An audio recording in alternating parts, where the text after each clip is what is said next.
Olá, muito boa tarde para você que nos assiste. O Consulta ao Doutor já está no ar hoje para falar da saúde da pele e como é possível ter uma pele bonita e saudável. Tem ainda bate-papo sobre o transtorno opositor desafiador, conhecido pela sigla TOD, e ainda entrevista sobre hérnia de disco cervical. Aproveita a oportunidade para tirar suas dúvidas através do nosso WhatsApp.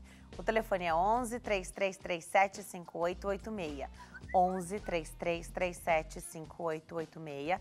Estou te esperando nas nossas redes sociais, lá no Instagram, @TVHit, no Facebook é Hit TV Oficial, o nosso canal aí no YouTube. Você também consegue acompanhar a programação através do site www.hittv.com.br. Não tem desculpa para não se manter conectado aqui conosco. Eu também estou nas redes sociais, aguardando a sua participação lá no Instagram, @DeniseLuc, facebook.com/DeniseLuc. Para começar esse programa, a gente vai falar de pele. O maior órgão do nosso corpo merece o nosso cuidado, a nossa atenção. E a gente não quer ter só uma pele bonita, a gente quer que a pele esteja bonita e saudável. Aquele combo que a gente almeja. Para responder as nossas dúvidas, esclarecer tudo para nós, eu tenho o prazer de receber a médica dermatologista, doutora Renata Castilho. Doutora, obrigada por ter vindo. Eu que te agradeço, é sempre um prazer estar aqui com você. É sempre uma alegria te receber aqui, a gente aprende muito. Eu adoro me manter informada do que está à disposição, quais são as principais tecnologias, né? Até na maquiagem a gente falava, né? O pessoal busca, quero a sua pele, doutora. E claro que o dermatologista tem sempre a responsabilidade de também estar com a pele bonita para mostrar que sempre é possível ter uma pele bonita e saudável. E mais que isso, sem exagero, de uma maneira suave, acompanhando ali. A gente também, para escolher o dermatologista, isso é muito legal, a gente tem que alinhar o senso estético nosso com o do dermatologista, né? Com quem vai ali nos acompanhar. E tá muito além da estética essa pele bonita e saudável, né, doutora? Com certeza, Dê. Isso que você falou eu achei perfeito, assim, porque realmente você tem que ter uma conexão ali com o seu dermatologista, né? Então existem profissionais excelentes, mas muitas vezes o que você quer não está de acordo com o que ele oferece. Então essa conversa, essa sintonia com o dermato é fundamental para alinhar a expectativa, para entender o que você quer. Então, por isso que a primeira consulta, eu falo que é o fundamental, é onde você vai entender se é para você mesmo, se vai rolar um casamento ou se vai ficar só no namoro ali, né? E que precisa de uma consulta, né? Precisa. Então, hoje, a gente sabe que tem profissionais que estão, dermatologistas excelentes, que estão muito mais alinhados somente com a parte estética, outros que fazem essa parte mais clínica, de patologias além da parte estética, e outros que não fazem parte estética, só cuidam de doenças da pele, né? Então, a gente também tem que buscar o profissional que vai melhor nos atender, mas principalmente, se cuida ou se não cuida das principais patologias de pele, é um médico e a gente precisa ser submetido a uma consulta. Senão a gente vai só no consultório, doutora, para fazer a tecnologia que a gente viu, para colocar em dia a toxina botulínica. E eu mesma já passei em consulta com você, né, para fazer o procedimento e é imprescindível. Não tem outra maneira de acontecer esse contato sem que seja feita uma consulta antes, para que essa conversa de alimentação, de rotina, tá tomando algum remédio, né? Para que você possa dar o seu 100% e que o meu resultado seja mais próximo daquilo que eu espero, né? Exatamente, Dê. Então eu falo que mesmo que o seu objetivo seja um objetivo específico, a gente precisa te entender como um todo, né? Porque o resultado vai ser diferente. Então a gente precisa entender o que você faz, onde você trabalha, né? O ambiente que você está exposto pode ter interferência no creme que eu vou indicar para você, por exemplo. Então, paciente que trabalha em ambiente aberto, exposto ao sol, quem trabalha no ar-condicionado, quem trabalha à noite. Então, por isso que a primeira consulta ela é tão determinante, mesmo que você fala, mas eu só quero fazer um botox. Tem que passar por consulta médica. Acontece às vezes das pessoas ligarem, né, para o meu consultório e falar, quero marcar um procedimento. Então, a minha secretária já explica, olha, como é a primeira vez, você tem que passar, você tem que conversar com a doutora para ela avaliar se primeiro você pode fazer, se tem indicação, e aí depois, né, pode ser feito no mesmo dia, mas tem que ter essa conversa para a gente entender todo o histórico daquele paciente. E a gente, eu acho que eu já até toquei nesse assunto aqui, mas eu vou reforçar que eu acho isso importante. As empresas trabalham para que o nome de suas marcas ali, dos aparelhos, fiquem o mais conhecidos possível, não só dos médicos, mas do consumidor final, que somos nós, pacientes, clientes, né? Então, isso eu já até falei, mas eu acho legal falar de novo. Ah, então eu vou lá que eu vou fazer esse aparelho. Aí, muitas vezes, até liga no consultório e pergunta se tem aquele aparelho.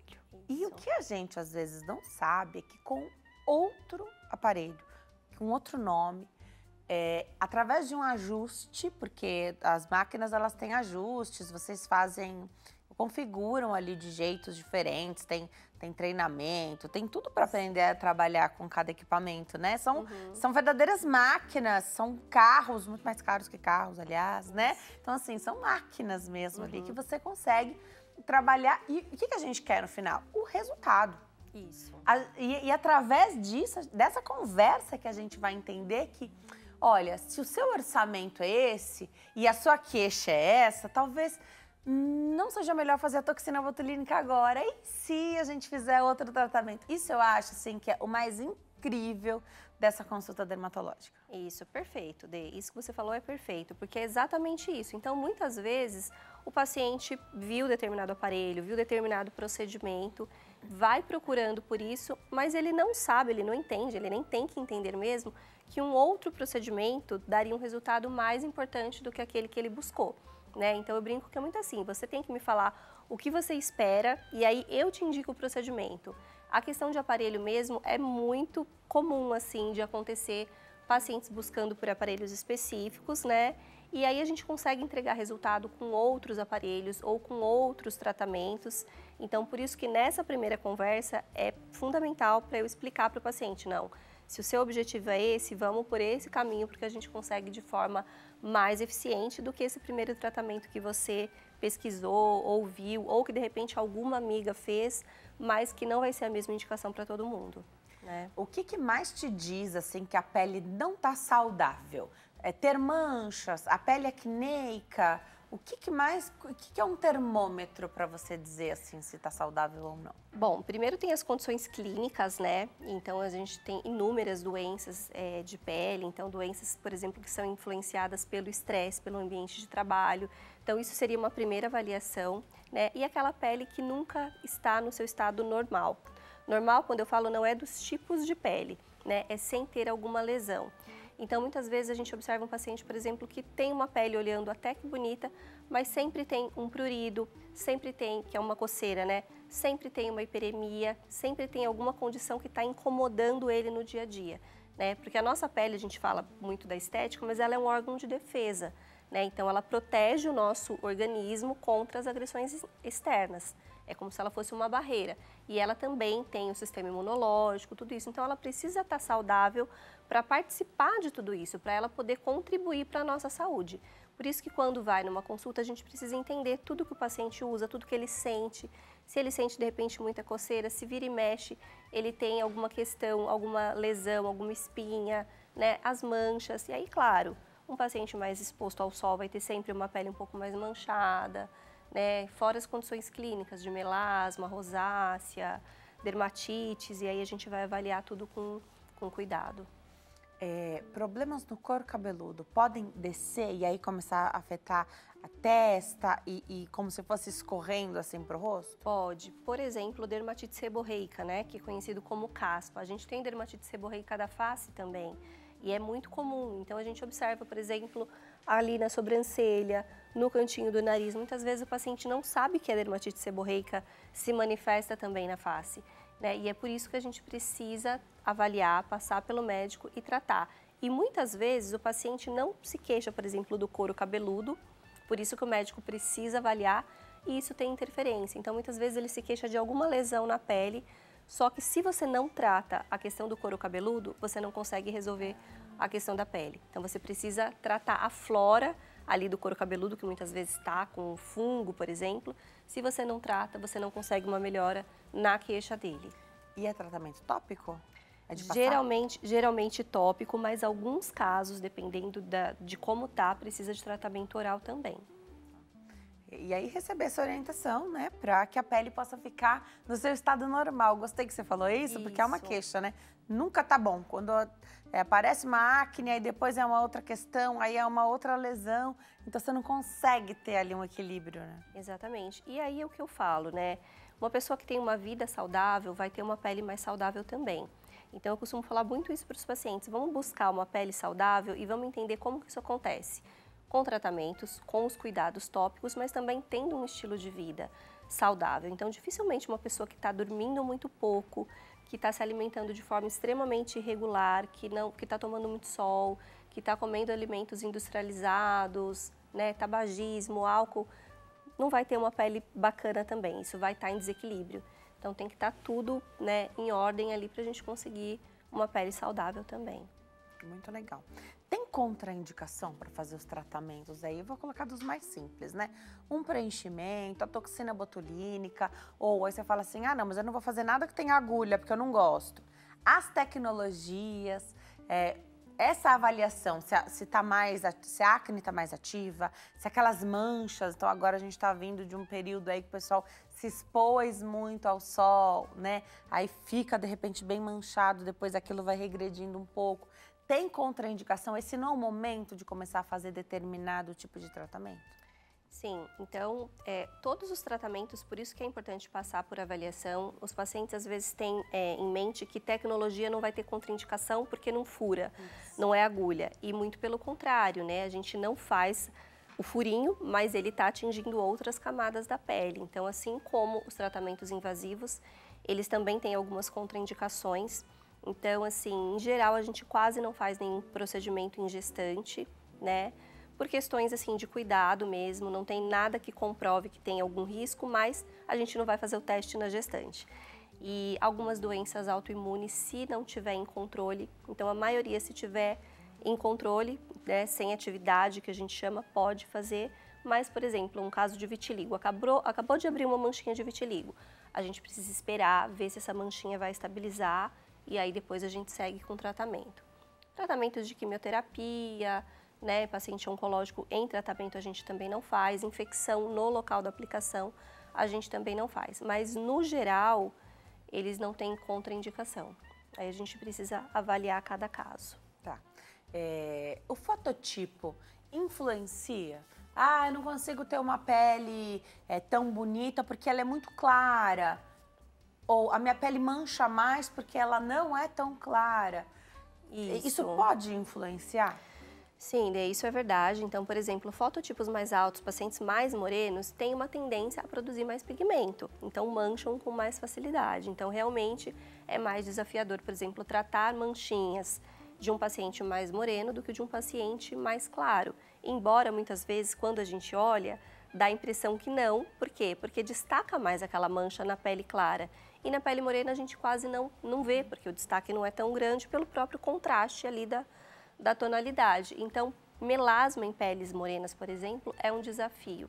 O que não significa que a gente não consiga tratar, né? Eu tenho casos de pacientes negras com melasma com resultados emocionantes, assim. Então, dá sempre para tratar, né? E é impressionante como melhora a autoestima e a qualidade de vida das pacientes quando elas conseguem um resultado bacana, assim. Isso exige tanta atualização de vocês também, né? Muito. Porque eu vejo, eu acompanho, né? Eu sei que rola aí no mundo da dermatologia, da parte estética e dos tratamentos aí de manchas. Melasma sempre é cuidado, assim, com muito carinho, porque segue sendo um grande desafio, né? Isso, segue sendo um grande desafio e muitas vezes, assim, até chegar à receitinha final ali, foi tanto estudo, né? Foram tantas vezes debruçadas ali sobre o livro para entender realmente a fisiopatologia daquela manchinha que não é apenas uma manchinha. E hoje, assim, a gente tem a felicidade de conseguir, embora a gente continue falando que é crônico, que não tem uma cura, mas hoje a gente sabe que a gente consegue sim clarear as manchas de melasma. E a gente fala que é crônico no sentido de que sim, vai ter que ter um cuidado constante. Não dá para clarear a mancha e depois parar de usar protetor solar, parar de ter o cuidado, porque aí é claro que vai voltar. Mas a gente tem ganhos, assim, enormes hoje na na dermatologia nesse sentido. Falar de saúde da pele não dá pra gente deixar de falar sobre o uso do protetor solar. E hoje muita gente vem escolhendo protetores mais físicos do que químicos, buscando essa, né, pesquisando, sabendo o que é melhor e além, né, assim, mais importante do que o que é melhor para a maioria das pessoas, o que é melhor para a gente, né? Que a gente quase que casa com o protetor solar quando a gente encontra um que combinou, né? Exato. Eu sempre, na primeira consulta, eu gosto de dar algumas amostras, porque eu falo que o protetor bom é aquele que o paciente usa, né? Então, tem muito uma questão pessoal também. Eu gosto de explicar que para sair da indústria como protetor solar, ele passou por uma série de testes dele. Então, ele vai ter o efeito de te proteger do sol. E aí tem uma questão um pouco individual. Então, mulheres muitas vezes preferem com corpo, que já substitui a base, né? Pacientes mais jovens gostam de uma textura mais fluida, mais fácil de espalhar. Peles mais maduras gostam de uma textura mais hidratante, porque não marca tantos poros, né? Homem gosta daquele que não vai ficar nenhum castingzinho branco ali na barba. Então, vai muito do perfil do paciente também. Por isso que nessa primeira consulta eu gosto de dar várias amostras e aquele que o paciente se identificar, ele usa e vai fazer as vezes de proteção. Legal, porque tem agora até protetor solar homem. Isso, né? tem os escritos homem ali, exatamente. Que é para eles se identificarem mais, né? E aí também conseguirem fazer o uso, enfim. A gente fala muito sobre a pele do brasileiro, né? Então, debruçar nesse mercado aí e encontrar as amostrinhas são fantásticas. Que a gente consegue encontrar a melhor opção para o rosto, a melhor opção para o corpo, porque não dá para não usar, né? Não tem como não usar.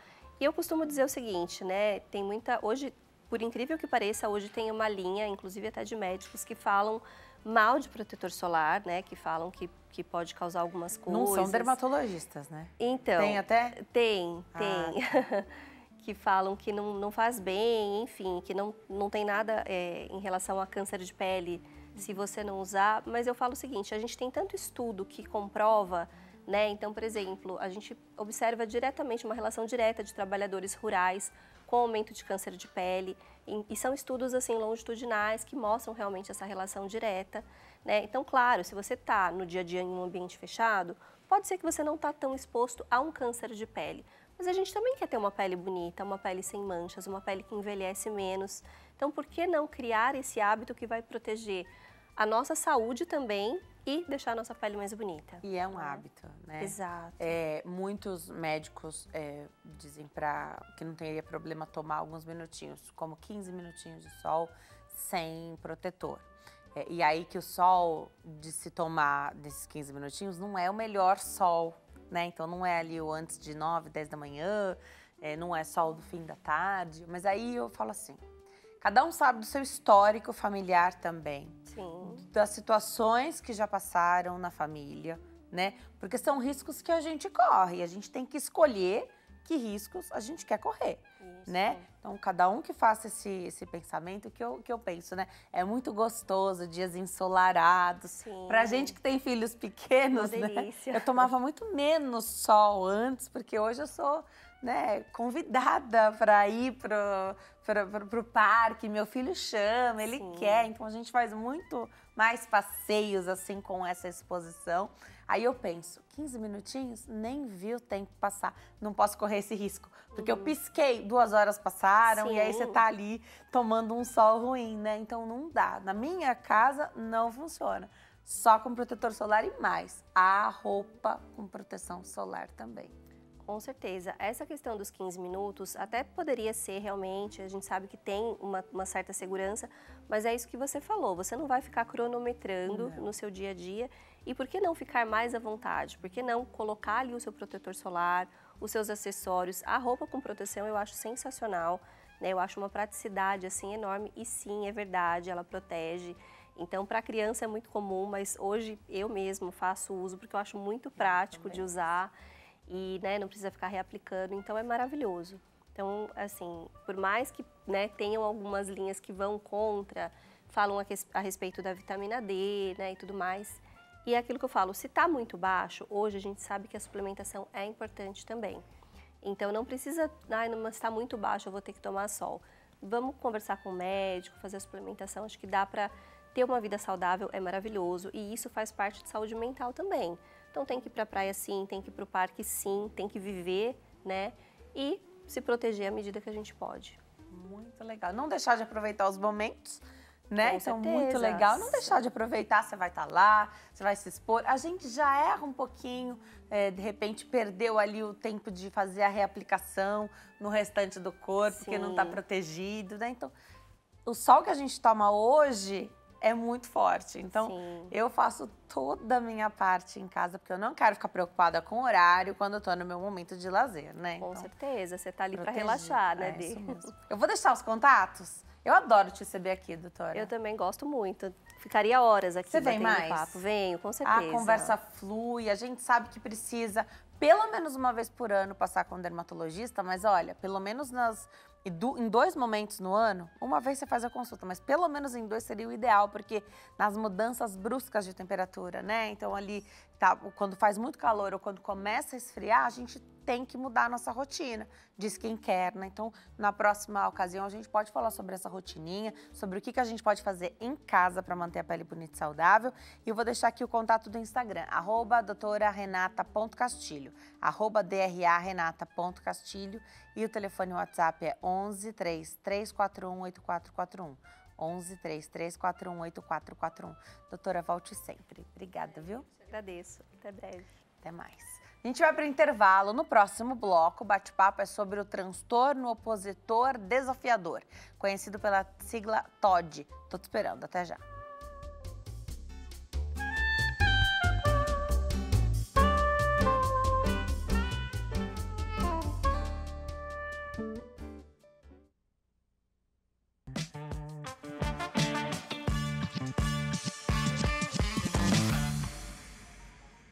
Nós estamos de volta nesse bloco para falar do transtorno opositor desafiador. A sigla é TOD. Você já ouviu falar? Aproveita a oportunidade para tirar suas dúvidas através do nosso WhatsApp. O telefone é 11 3337 5886. 11 3337 5886. Nossa convidada é a doutora Roberta de Andrade, psicopedagoga. Tô felicíssima de te receber aqui, Roberta. Obrigada por ter vindo. Eu que agradeço, é um prazer. Também estou muito feliz. Vamos lá. Transtorno opositor desafiador é coisa de criança? Na maior parte, sim, porque ele acomete as crianças e adolescentes. E a principal característica é o comportamento desafiador, a impulsão, a dificuldade em lidar com as frustrações, teimosia, irritabilidade, entre outros. E a gente está falando desse diagnóstico, de identificar isso pela escola ou por um profissional, pela própria família, a partir de que idade? Então, geralmente se dá até os 8 anos de idade. Pode ser que se dê em crianças mais velhas e adolescentes, sim, mas geralmente até essa idade. Mas é muito difícil diagnosticar porque confundem até com a birra. Porque até essa idade dos 8 anos, ele bate o pé, ele não obedece, se joga no chão. Então, é birrinha, então não investiga, o que é difícil. O ideal é investigar. Eu perguntei da idade porque você falou 8 anos, eu não tenho experiência com criança dessa faixa etária, mas eu vou tomar por base aqui as crianças mais novas que eu tenho contato. 2, 3 anos, 4 anos. A birra tá muito presente. E entendo que faz parte da imaturidade da criança, uma imaturidade cerebral, uma coisa assim para, né, da gente não... que a gente tem que entender... ser o adulto da relação, né? Ser o adulto da situação, contornar isso e vida que segue. Quando a gente recebe essa informação da birra, que olha, não julga o amiguinho que tá no mercado com o filho e o filho tá fazendo birra, né? Não julga, é normal, lá. A gente fica com medo de repente, estar levando aquilo muito a ferro e a fogo. Tem um termômetro? Quando é que eu preciso de uma avaliação? A própria escola pode me trazer essa informação? Porque a criança, ela é uma dentro de casa. Sim. Ela pode ser diferente na escola, né? Exatamente. É muito importante, se a escola já entrar em contato e falar, olha, mas seu filho ou sua filha está com esse tipo de comportamento, porque o que eu ouço muitas vezes? Ah, mas sabe, meu filho está naquela fasezinha da birra, está enjoadinho, está chato, tudo se joga no chão, porque tem até essa idade dos 7 anos, 8 anos, que é quando a criança começa a ter um discernimento do que são, não que ele não tenha, do que são as regras, do que é o correto.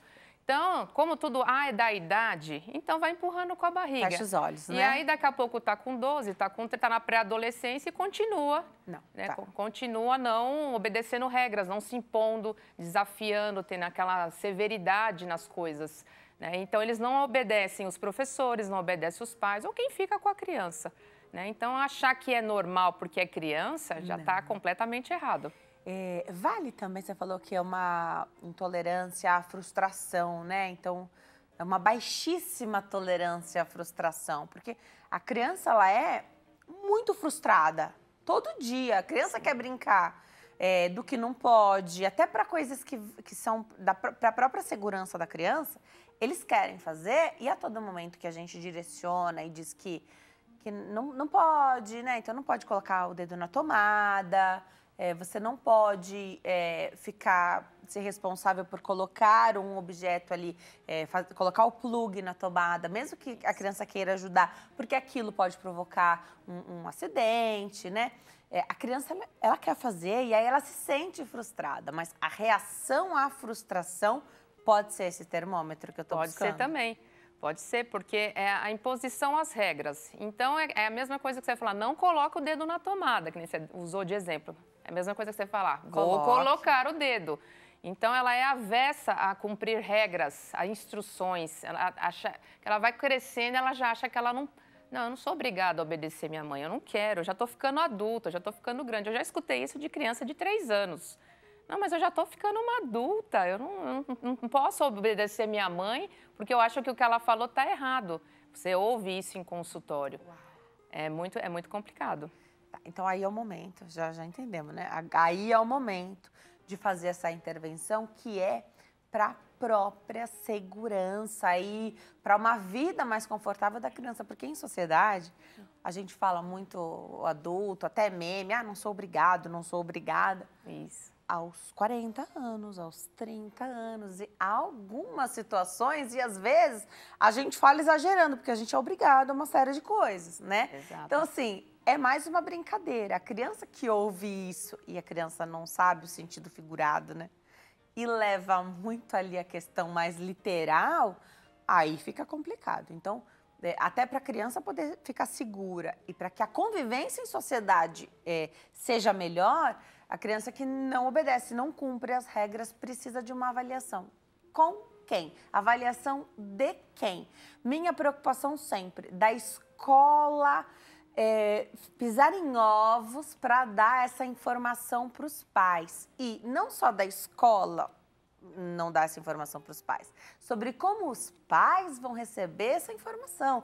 Você deve dizer, que a criança está nessa fase. A gente, como pai, mãe, não pode usar esse tipo de frase, né? Recebeu a informação? Vou trabalhar nisso, né? Pega essa informação e digere ela depois. E não rejeita. Algumas famílias tendem a rejeitar o que a escola fala. Isso, totalmente. Porque, às vezes, esse quadro do TOD, ele também é associado à ansiedade, a desconfortos familiares, né? Então, tá sofrendo até bullying na escola, tá? Né? Então, eu não sou obrigada. Aí começa a ter aquele temperamento, né? Então, a escola precisa... Mas o problema é, quando a escola leva até os pais, não, mas meu filho está nessa fase, é birrinha, é como a gente está falando. Sim, o neuropediatra, um psiquiatra, ele vai avaliar durante um tempo o comportamento e desde quando isso está se fazendo persistente. Então, é como eu falei, se até está ali com esse comportamento que está passando por um problema familiar, a criança está ali por 6 meses, é um tempo. Passou de 6 meses, está 1 ano, 2 anos, vai avançando a idade, ela continua com o mesmo comportamento. Aí já não dá mais. Então pode ser uma questão pontual por N fatores que podem acontecer na vida familiar, inclusive, mas quando isso se prolonga, e assim, mesmo que seja um período curto, que você esteja atravessando na sua família, por que não buscar essa ajuda, né? Porque a criança sofre, né? Sofre totalmente, porque é a frustração. Então, ela às vezes quer chamar a atenção dos pais por esse comportamento. Então, ele acaba sendo impulsivo, às vezes até vingativo, porque ele está achando que os pais estão fazendo mal a ele. Então, eu já vi casos de vingança, que a criança é o tempo todo vingativa. Não, porque a minha mãe, ela me deseja mal. E você ouvir isso da criança até em ambiente escolar, dentro do consultório. Então, ele guarda esse rancor, ele fica uma criança rancorosa. Né? Isso não é um sentimento bom, porque ele ainda é muito... Ele não sabe administrar esse tipo de sentimento, né? Então, é muito difícil você deixar às cegas isso. Isso precisa ser observado, sim, com até mais rigidez do que você achar que é uma simples fase ou uma simples birra. Né? Então, tem que ser investigado e avaliado, sim. Ele vai dar, o profissional especializado, ele vai dar o relatório, porque ele vai estar ali observando. Ele vai passar ali por um período. Então, até ele faz a avaliação, ele faz a intervenção. A criança tem que melhorar nessa intervenção, nessa avaliação. Passou ali, ainda está com aquele comportamento, aí fica tudo mais difícil mesmo. Quando a gente fala de transtorno opositor desafiador, então oposição e desafio, né? As crianças fazem. Isso. As crianças se opõem, né? Então elas, não quero. Aí você vai pôr a roupa e não quer escolher muito. E o desafio, tem uma idade em que a criança nos desafia e nos testa, né? Que é normal. Sim. O ambiente familiar, o nível de tolerância dessa família para lidar com essa que pode ser só uma fase da criança entender quais são os limites dos pais, né? E o quanto ela pode tentar escolher, porque isso a criança vem zerada. A gente é que vai deixando e configurando para nossa família, né? Então, de repente, o que para mim é super tolerável, numa outra família não pode escolher a roupa, por exemplo, né? Eu não dou nem 2 opções, para mim não pode. Na minha casa funciona, eu gosto que escolha, eu gosto de dar opções, claro, né? Então, se tá calor, tem que pôr roupinha de calor. Se tá frio, 2 opções de frio, tudo compatível ali, você pode escolher. Né? Na minha casa, tudo bem. Eu conheço famílias em que a criança não pode escolher. Isso favorece, dificulta, não interfere esse modus operandi familiar? Essa é uma boa pergunta. Por quê? Você desafiar é bom para a sua vida. Você ser desafiada, você romper barreiras, você mudar de profissão, você querer até emagrecer... isso faz parte até do amadurecimento. Então, não é de todo ruim você ter uma pessoa que te desafia, mas de uma forma saudável. Agora, quando ele te desafia o tempo todo, como você está falando, em que, vem aqui, olha, eu escolhi essa roupinha aqui para você hoje. Você quer a azul ou você quer a verde? Então, você está introduzindo a criança a escolhas, a até ser um pouco mais independente, a independência dela mesma. Então, isso é importante, como você está falando, nessa visão, sim. Ser desafiador até é uma forma saudável, mas depois, quando você desafia o tempo todo, você é desobediente, você tem teimosia, você é aquela coisa que fica introduzida ali o tempo todo. Então, não é sadio, de forma nenhuma, né? Você acha que a rotina das famílias hoje acaba dificultando tanto esse acolhimento, de fazer o diagnóstico de TOD, e até quando não é TOD, mas é uma criança que naturalmente é mais desafiadora, porque pai e mãe estão mais fora de casa, a compensação por coisas materiais, então todo dia chega presente em casa. E tudo bem, se tiver a possibilidade, bacana, mas a criança precisa... de alguma maneira, em algum tempo, se for muito desobediente, ou se descumprir uma regra, né, que acho que é uma frase melhor, mais bem colocada do que o desobedecer, né, então não vai ter.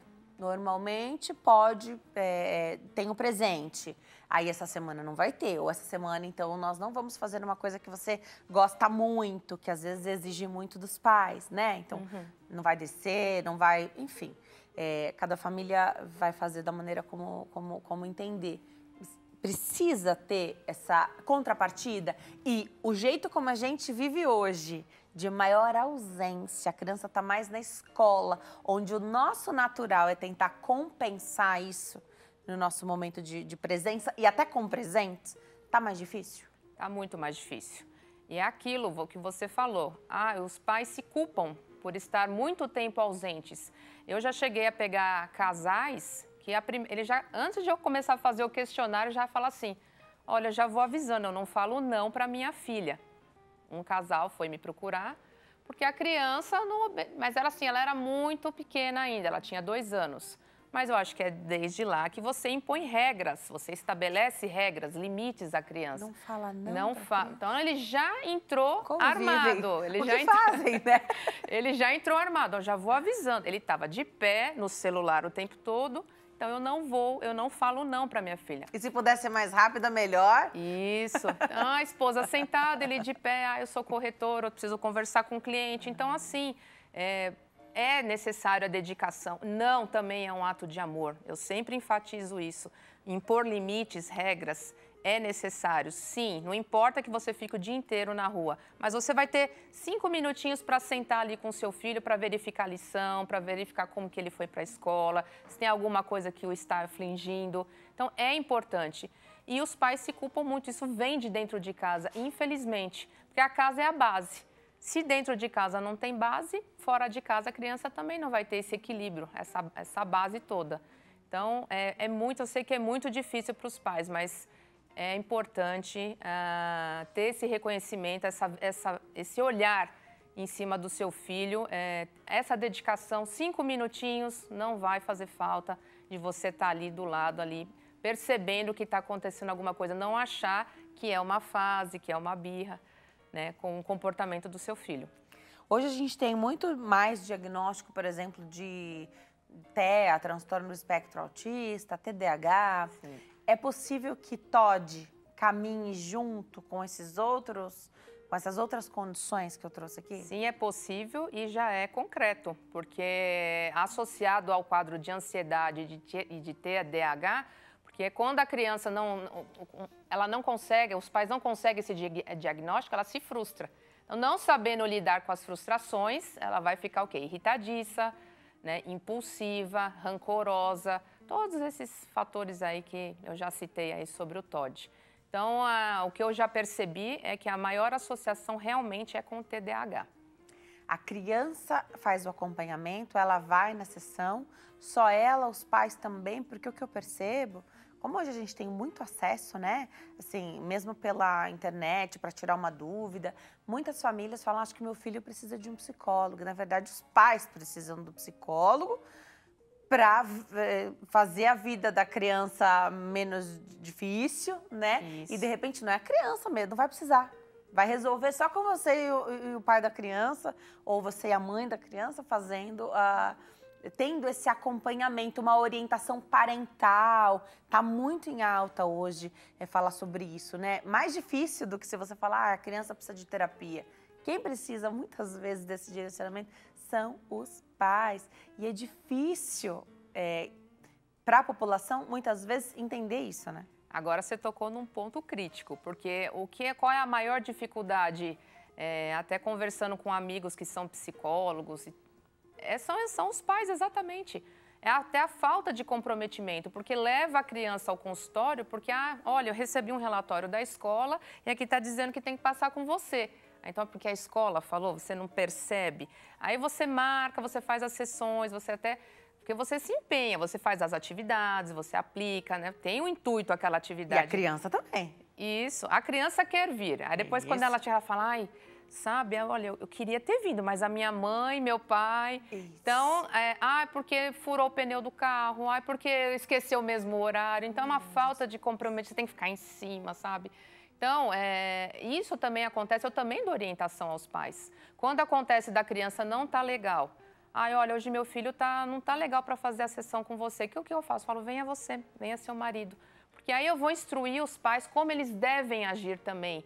Muitos assim se abrem, falam de quadro de depressão, de ansiedade. Então, quer dizer, é difícil para ele lidar com o problema. Imagina ele lidar com o problema e ainda assim fluir dentro de casa, no casamento, com o filho. Então, tudo, né?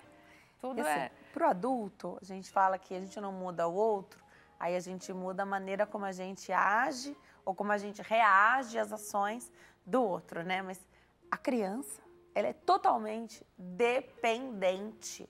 E o clima, o ambiente familiar, quem faz são os pais. Exato. Né? Então, a criança, ok, vai lá, faz o acompanhamento dela, faz as sessões, a terapia, o que for.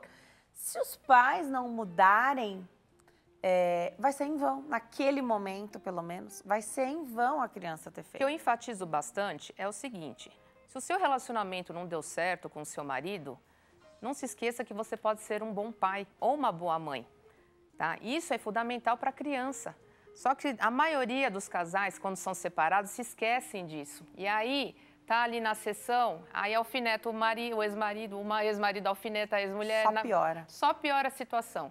E aí cria esse conflito, a criança acaba trazendo sem querer para o consultório, porque você coloca ali um desenho para ela, né? Ela, olha, aqui foi o dia que aconteceu. Ah, mas eu não falo sobre isso com meu filho, eu não falo na frente do meu filho. As crianças pegam tudo. Pegam tudo. Pegam, desenham, e tá ali desenhando, e tá ali fazendo atividade. Ai, sabe, hoje meu pai, tá. Hoje minha mãe, tá. Eu fiquei triste, eu fiquei chateada. Aí você vai ouvindo, você anota, porque é necessário, né, na hora ali de conversar. Porque quando os pais são separados, eu faço as consultas... Separadas, né, claro. a entrevista separada. Então, quando é preciso dar um puxãozinho de orelha, a gente chama também. Muito legal. Tem um relato? Se tiver mais, a gente coloca, viu, Rô? Vamos colocar esse primeiro que chegou aqui para nós? Vamos ver a participação do público. Franciane, do Rio de Janeiro. Olá, minha filha de 6 anos tem TOD. Antes de descobrir o que tinha, achávamos que era birra. Já bati no bumbum dela, aí enfrentava mais ainda. Aí ela enfrentava mais ainda, né? Então, claro... Com a agressão ali, né? Que às vezes a gente acha que não tem problema, mas não é algo que se deve fazer hoje. Quando dava as crises, se jogava no chão, gritava e me batia. Hoje ela está bem, melhor e sem crise, porém continua muito agitada e ansiosa. Franciane, parabéns por ter feito o diagnóstico da sua filha, por estar nessa jornada aí junto com ela. Eu acredito que realmente não deva ser fácil, mas o resultado vem através da sua filhinha de 6 anos. Obrigada pela participação. Vem sim, é importante, porque quando o seu filho está nessa crise de se jogar no chão e te desafiar, o que você faz? O máximo, é difícil, manter a calma, evitar, né, conflitos, né? E quando precisar elogiar, por que não? Nossa, parabéns, hoje você arrumou o seu quarto, estou muito feliz que hoje você se comportou bem, que nem você estava falando lá atrás. Ai, mas será que eu devo dar um chocolate, um doce, um brinquedo? Eu escuto especialistas falarem que não é correto, mas eu acho que isso é até uma forma de incentivar. Né? Você incentiva, fala, olha, se você arrumar o seu quarto hoje, eu prometo que eu te levo para comer aquele doce, aquele chocolate, aquele sanduíche. E você incentiva a criança a melhorar também, porque é uma troca, né? Lidar com o seu filho é uma troca. Ele te ensina e você também você aprende com ele e ele aprende com você. Essa é a vida, né? Essa Se é a você vida. não faz uma coisa, você não consegue a outra. Você falou dessa troca, eu já ouvi de muitos especialistas que a gente não deve fazer isso, especialmente com comida. Mas assim, cada um sabe das demandas da casa, né?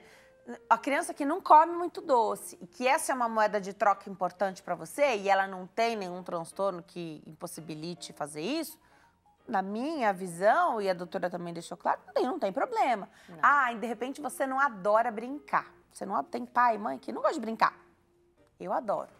Mas é um esforço que os pais vão fazer ali para brincar. A criança às vezes implora para os pais brincarem junto, né? Sentar no chão, brincar.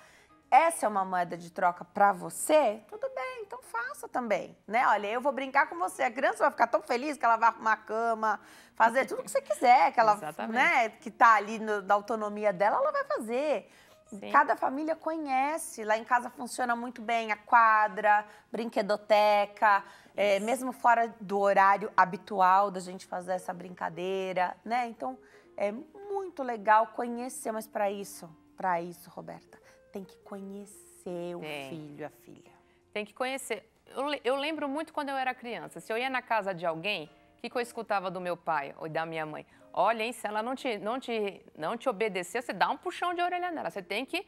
Então, assim, sempre eu fui uma criança que escutava isso dos meus pais. E eu, assim, eu sempre fui uma criança obediente, na medida do possível. Mas isso é uma regra. E ninguém ficou calejado em obedecer, em cumprir regras. E por que não com os nossos filhos? Então, hoje os pais se incomodam até se você chama a atenção do seu filho em sala de aula.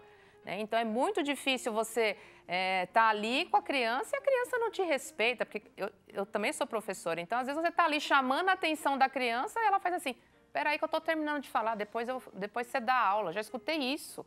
Se você dá uma bronca na criança, vem o pai quase te bater.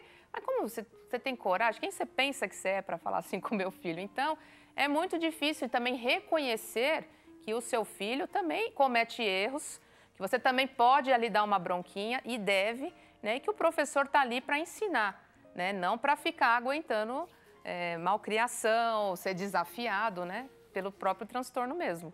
Os pais vão estar sempre ao lado dos filhos, mas reconhecer quando eles estão errados é fundamental para esse crescimento, né?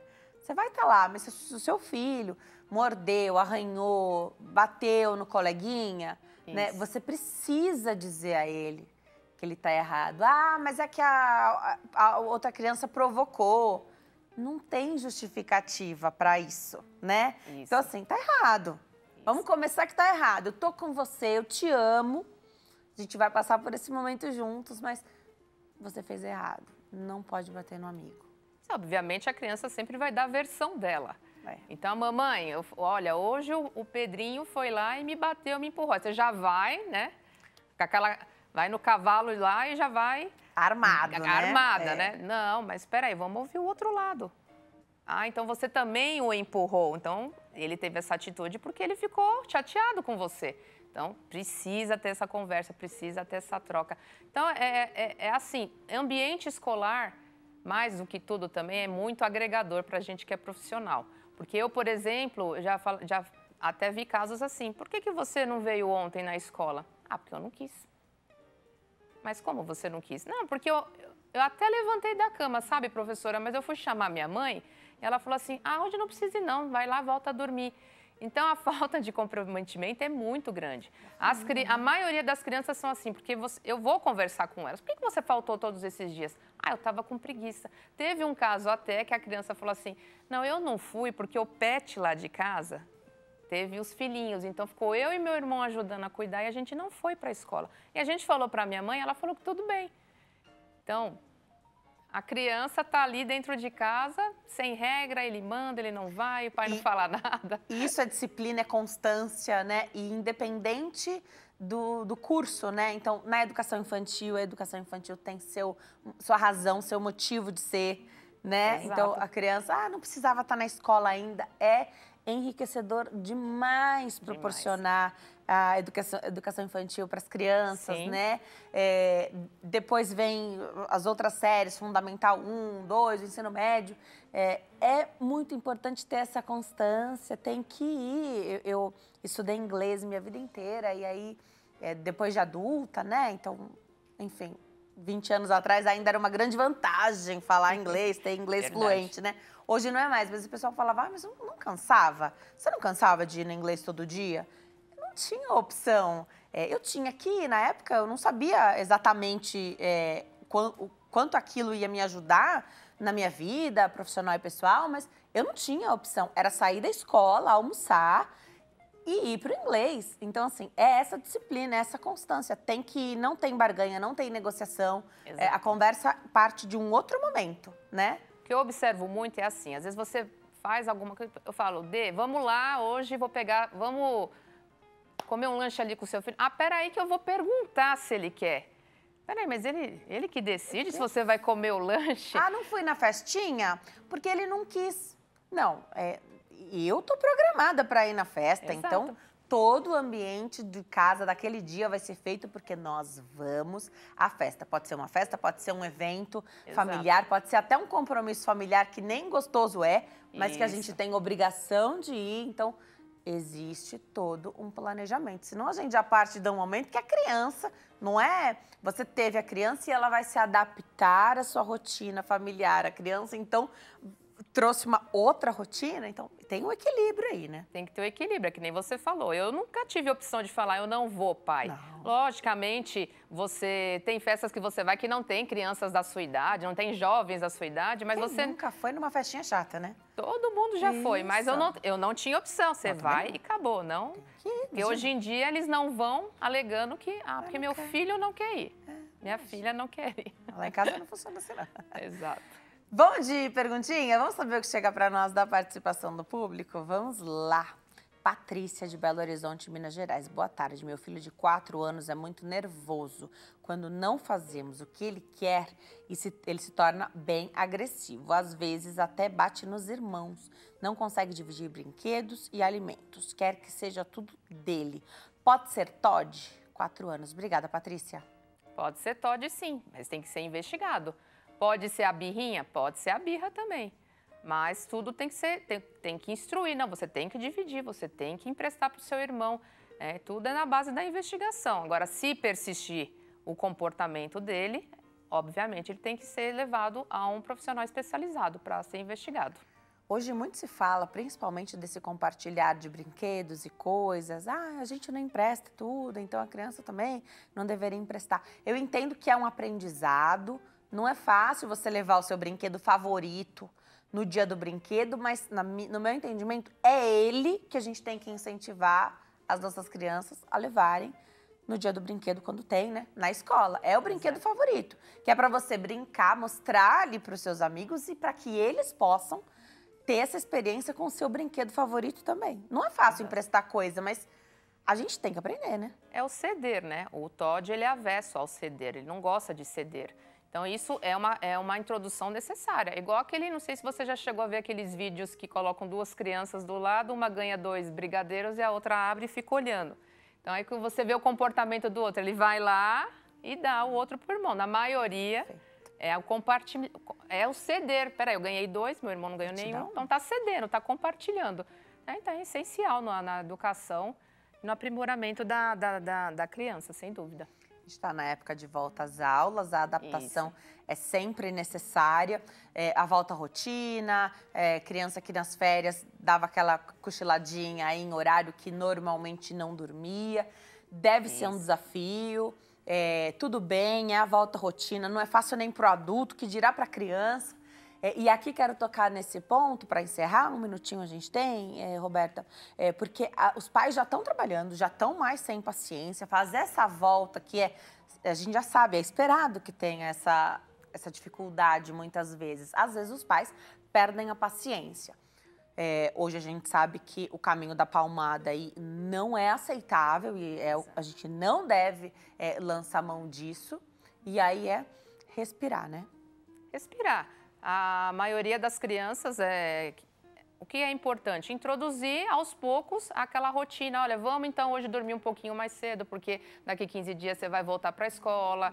Vamos ver se você já guardou o seu material, se você já arrumou o seu uniforme. Introduzindo a rotina aos poucos para a criança não estranhar, né? Para chegar ali já no dia de volta às aulas. Tem também o acolhimento escolar, que geralmente se dá uns 2 dias antes, né, da semana mesmo. A maioria aí volta depois do carnaval. Então, é importante fazer essa introdução aí de forma lenta, mas importante. Ter paciência, né? Porque a gente já tem dificuldade quando a gente sai de férias, depois volta ao trabalho. Normalmente a gente não faz aquela readaptação, né? Então, já pega a rotina, já vem direto. E aí a gente fica mais cansado, é natural. Então, ter também, acolher essa criança também dentro de casa, né? De repente, não voltar todas as atividades, não voltar à natação, balé, judô, tudo na mesma semana, vai reintroduzindo aos poucos aí que é sucesso para a criança não ficar tão cansada. Aos poucos é sucesso garantido, que aí até você entra no ritmo e no fim dá tudo certo. É mesmo. que é uma retomada pra gente também, né? Eu adoro te receber aqui, venha sempre. Adoro para que a gente possa entender como é esse... Você tem bastante experiência da escola também, né? Na escola. Então, essa interação, né? Não pode ser dificultosa. Pais e escola são parceiros e é preciso que essa parceria se mantenha firme durante todo o ano letivo. Isso, é só procurar coordenação, gestão escolar, os professores estão sempre abertos, é sempre muito importante. Quanto mais cedo avaliar, melhor para todo mundo.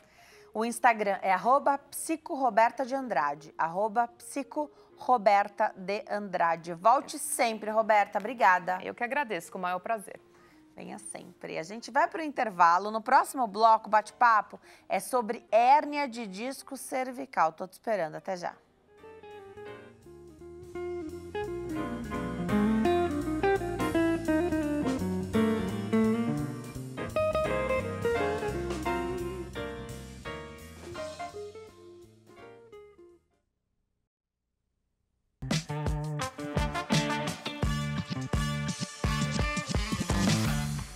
Para falar de hérnia de disco cervical, Dr. Rodolfo Carneiro, ele é médico neurocirurgião.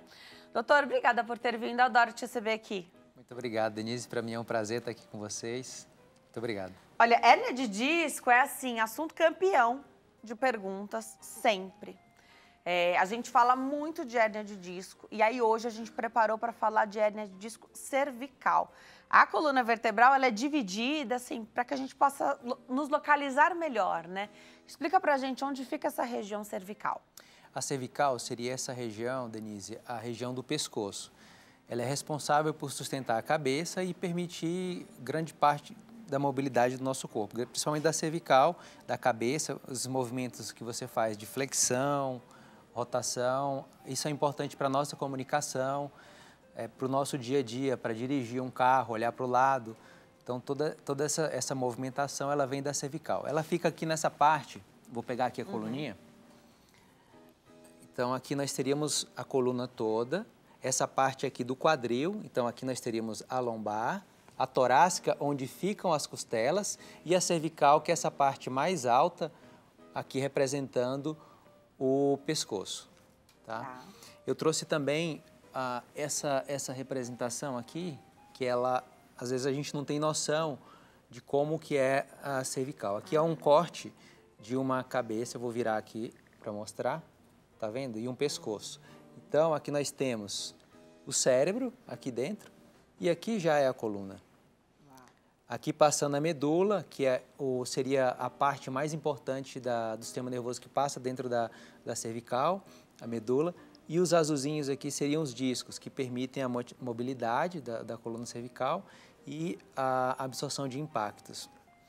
Você falou do quanto a coluna cervical é importante, né? A boa saúde dessa parte cervical para a comunicação, né? Até dirigir o carro. Então, até a nossa parte visual, né? A nossa visão... mas não atrapalha a visão. Não, mas para você dirigir ou para você, né, conseguir aí caminhar e viver bem, se eu tivesse, por exemplo, com o pescoço travado aqui, você que está em casa, mesmo que eu passe o programa olhando assim para frente ou para a câmera ou para o convidado, você saberia. A Denise está estranha hoje, porque falar, nossa movimentação, naturalmente a gente faz movimentos aí da cabeça e do pescoço, que teriam impacto. Então, a gente tem a visão periférica, mas se eu quiser olhar um pouquinho mais para lá, eu teria sim que fazer a movimentação, né? Então, é um impacto, assim, generalizado, é uma coisa global, que a gente só percebe quão importante é ter tudo em ordem quando nos falta. Torcicolo é problema na cervical? Torcicolo, a maioria das vezes, são causados por alguma distensão de músculo, ligamento, mas pode ser também um problema um pouco mais sério na cervical, como, por exemplo, uma hérnia de disco. Perfeito. Pode ser uma hérnia de disco, então. Como é que vai avaliar? Porque o torcicolo, ele traz aquele impedimento de movimentação e é muito comum. E passa. Qual é a nossa responsabilidade em buscar, quais os sinais que podem mostrar que é mais sério do que só um torcicolo? Normalmente, esses torcícolos, eles vão melhorar ao longo de 1 a 2 semanas. Isso seria o esperado.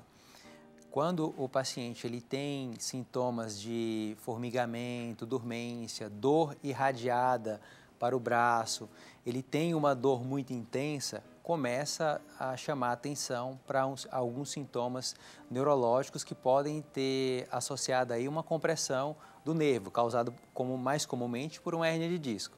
Então, nesses casos, é preciso uma investigação para saber o que pode estar acontecendo ali. Dá para dizer que é mais grave ou mais importante uma hérnia de disco cervical do que essa hérnia na lombar? Boa pergunta. A hérnia de disco na lombar, ela é mais comum. A gente sempre vem aqui e fala sobre hérnia de disco lombar. Na cervical, ela é menos comum, mas quando ela ocorre, ela pode incomodar muito o paciente, ela pode dar muita dor.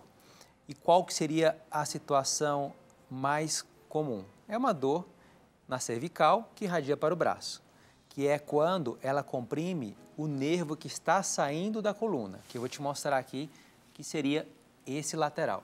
Ver se a câmera consegue pegar aqui.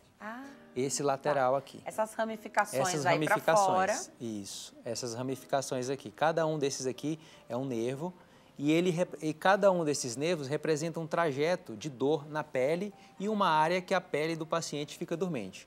Então, por exemplo, se o paciente tem uma hérnia na C5, C6, a gente já sabe que vai comprimir o nervo C6 e sabe esse trajeto da dor, exatamente onde que ele passa. Então, às vezes, conversando com o paciente, a gente sabe onde está a hérnia dele. Começa no C1? Tem C1, só que C1 é muito difícil porque C1 não tem disco. Tá. C1 fica entre o crânio e a primeira vértebra cervical. Estou perguntando isso porque eu fiz a pergunta de se é mais grave, a hérnia de disco comprometendo a cervical, mais grave do que a lombar, porque as lesões mais altas na coluna... Sim.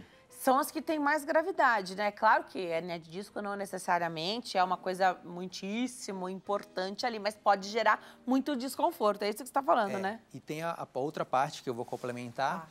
Isso eu falei das hérnias que são laterais, que comprimem o nervo. Mas eu vou mostrar aqui, novamente, essa imagem. Como essa imagem é um corte central, ela pega a medula. E quando a hérnia de disco comprime, o azul aqui comprime a medula... aí sim nós podemos ter uma situação mais grave e dramática. Cirúrgica. E nesses casos, o paciente, inclusive, pode não sentir dor. Ele pode ter desequilíbrio, fraqueza nos braços ou nas pernas. Ele pode ter alteração do controle da bexiga, do intestino. E esses sintomas virem sem o paciente ter dor. Então, ele pode ter uma grave compressão da medula cervical sem necessariamente ter dor. E, me corrija se eu estiver errado, mas pode ser o paciente que vai buscar um outro especialista que não você, porque não está doendo a coluna. Já aconteceu algumas vezes, por exemplo, do paciente chegar no consultório e falar: eu vim aqui porque eu tenho uma dor na minha lombar. E na hora do exame neurológico, quando eu testei os reflexos, vi que ele tinha alterações dos reflexos. Então, alguns testes que fazemos de tocar rapidamente no dedo ou bater com o martelo no braço indicam os reflexos que são anormais. E esse paciente, inclusive, ele tinha um problema na lombar, ele trouxe esse diagnóstico, mas quando eu investiguei clinicamente, vi que ele tinha alteração clínica, solicitamos os exames de imagem e o que aconteceu? Tivemos que operar a cervical dele antes de tratar a lombar. Então, na verdade, ele veio por uma situação da lombar, você avaliou e descobriu um problema que não dava dor nele. Exatamente. E que era mais importante naquele momento. E que estava levando a alterações neurológicas que ele não tinha percebido ainda. Se você puder dizer em porcentagem, não sei se é possível, né? Do quantos por cento é cirúrgico a hérnia cervical? É muito pouco. Na verdade, é de 5 a 10% dos casos. A maioria, felizmente, elas trazem essas dores irradiadas para o braço e elas melhoram em 6 a 12 semanas. Tá. Não tratar essa hérnia que está mais central, que provoca aí outros sintomas que não dor, pode levar à perda total ali Pode levar. É a chamada mielopatia, que é quando a medula sofre uma compressão, ali seja por uma hérnia de disco, um bico de papagaio, ou esse paciente tem um canal estreito e com o envelhecimento da coluna aquilo apertou mais. Então, esses pacientes, eles têm que ser tratados porque essa doença, ela é progressiva. O paciente tem uma piora neurológica, ele fica um tempo sem sintomas, de repente ele tem outra piora neurológica e com o tempo ele vai agregando sintomas e pode até parar numa cadeira de rodas em casos mais dramáticos, em que não foi possível fazer algum tipo de tratamento, por exemplo. Ou um paciente que já tem uma compressão na medula cervical e sofre, por exemplo, um trauma, uma queda de altura, ou ele bate a região dessa parte frontal da cabeça, ele bate, isso chacoalha a medula no local que ela está apertada, e aí isso provoca uma lesão na medula do paciente, isso levando a fraqueza nos braços ou perna, perda de sensibilidade, dificuldade de controle na urina e para evacuar também. Vamos de perguntinha do público? Vamos ver o que chega para nós através do nosso WhatsApp? Pergunta da Imaculada, de Contagem, Minas Gerais. Boa tarde, excelente programa. Obrigada, Imaculada. Tenho 2 hérnias na L1, L5. Sinto muita queimação nas pernas e nos pés. E muita fraqueza nos braços e pernas. Pode ser que o líquido está saindo para fora da vértebra? Imaculada, obrigada pela sua pergunta. Doutor. Ela tem bastante sintomas que podem não se explicar só por uma hérnia de disco lombar. Então, se o paciente tem fraqueza nos braços e nas pernas, aí ele precisa avaliar uma doença na cervical ou outra doença neurológica. Aí precisa uma investigação mais detalhada do que está acontecendo. Uma hérnia de disco na lombar, por exemplo, ela pode provocar fraqueza nas pernas. Mas não é tão comum, porque para provocar fraqueza nas 2 pernas, ela tem que ser uma hérnia grande e comprimir todo o canal onde está passando os nervos, o que não é o mais comum. O mais comum é as hérnias serem laterais, elas comprimirem ou o lado direito ou o lado esquerdo. Pode acontecer de comprimir os 2? Pode acontecer, mas não é o quadro mais comum. Aí tem que fazer um exame de imagem para olhar o grau dessa compressão. Se não for uma compressão tão grande, ela não vai explicar os sintomas de fraqueza nas 2 pernas, por exemplo. Tá. De repente, só falar os sintomas não é suficiente, né? Então, tem que avaliar, tem que saber, se precisar de exames, faz. Mas pelo que você falou, muitos dos casos você faz o diagnóstico de maneira clínica. A imagem, se precisar, seria de fato um complemento. Sim.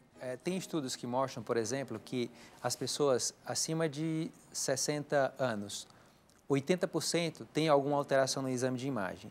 Dos 30 aos 40, em torno de 50%. Quer dizer, a mesma alterações leves a mais graves. E que são pessoas assintomáticas. Eu estou falando de pessoas que não têm sintomas. Os exames de imagem, eles mostram alterações. E nem sempre essas alterações justificam os sintomas dos pacientes. Então, é muito importante a avaliação clínica, porque você precisa saber, de fato, se aquelas alterações dos exames explicam o que o paciente tem, porque senão ele vai ser tratado de forma não adequada. Preciso operar a cervical, é hérnia, está comprimindo, é cirúrgico. Por onde é o acesso? E hoje a gente fala muito de cirurgias da coluna, da segurança, delas hoje serem menor, assim, a cirurgia continua sendo grande, mas com incisões menores, então chamado minimamente invasivo, você faz a mesma coisa, mas a morbidade ou a recuperação é melhor. Como é isso hoje para cervical? Por onde é o acesso? A cirurgia da coluna cervical tem evoluído muito nos últimos tempos. E nós temos 2 acessos que são clássicos para a cirurgia cervical. Um que nós fazemos pela frente, uma incisão aqui pelo pescoço. Se você encostar o dedo aqui, você já vai estar encostando na sua coluna cervical. Então, é um acesso que ele também não é tão invasivo. Então, praticamente você não corta nenhum músculo. A não ser aquele músculo que a doutora dermatologista falou, que é o platisma. Então, esse é o único músculo que ele é cortado de fato. Os outros só são afastados. E o outro acesso que é por trás. Essa cirurgia, ela tem evoluído com técnicas, por exemplo, como a endoscopia. Já falamos dela aqui algumas vezes. Você entra com a microcâmera e faz uma pequena raspagem. Vamos ver se a câmera consegue mostrar aqui atrás. Faz uma pequena raspagem dessa parte posterior. Então, Com uma incisão de 7 milímetros, entra com uma câmera até aqui, nesse ponto que está um pouco mais escuro, retira uma pequena parte do osso e ali eu consigo ter acesso ao nervo e à hérnia. E eu consigo retirar aquela hérnia e descomprimir a saída desse nervo. Essa é uma cirurgia menos invasiva, não coloca nenhum tipo de implante, porém, ela não serve para todos os casos. Um caso, por exemplo, em que eu tenho uma compressão da medula, que é algo mais central, eu não consigo ir por aqui, afastar a medula e retirar a hérnia, porque a medula cervical é extremamente sensível. Então, não consigo manipular para lá e para cá. Então, tem que ser feito pela frente, quando tem uma compressão mais grave da medula. Mas, como você disse, tem evoluído bastante essas dúvidas para o paciente que recebe aí o diagnóstico, que sabe que é cirúrgico. Tudo isso é esclarecido também. Tempo de internação, fica no hospital quanto tempo, isso aí é a volta às atividades. A maioria das cirurgias da cervical, a gente consegue dar alta rápido do paciente. Quando faz essa cirurgia pela frente, por exemplo, o paciente vai de alta, dá para ir de alta no mesmo dia, se fizer a cirurgia cedo, ou de alta no dia seguinte, que é o mais comum.